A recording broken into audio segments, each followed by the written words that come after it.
kusoo dhawow Somali Academy haddii aad ka cusub tahay channelka fadlan subscribe notification furo sidii kusoo gaaraan casharada cusub ee kuuliyada isla markaas la soo dhigo.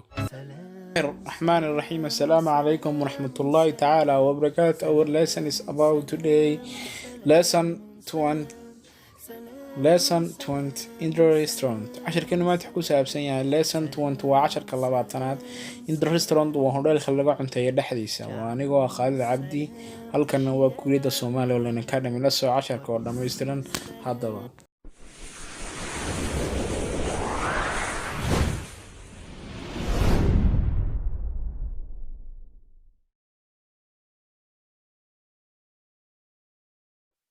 Okay, عشر كلمات حكو سابسنا in the restaurant Hudheelka. Marka hi buu hey, how are you? Sidee baad tahay?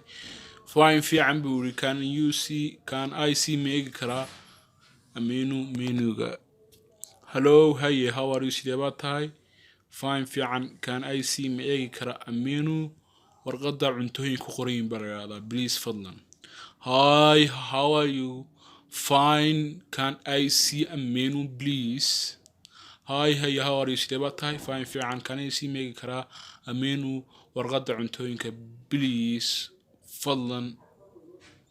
Here you are. What is today's specialty? Here you are waa kuwan waraaqii ama warqadii eeg.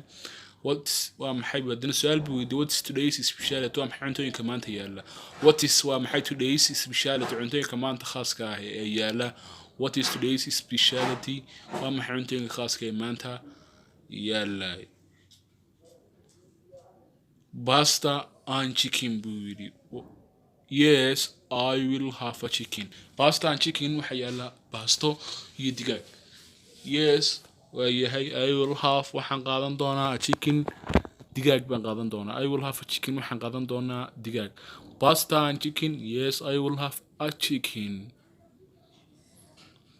Enjoy your meal. Thank you. Enjoy your meal. cuntadaada ku raaxaysa buu yidhi. Thank you mahadsanid weeyaan. Enjoy your meal. ku raaxaysa cuntadaada. Thank you waa mahadsanid ayuu ku yidhi. Enjoy your meal. Thank you. How much should I pay? That will be $5. That will be $5.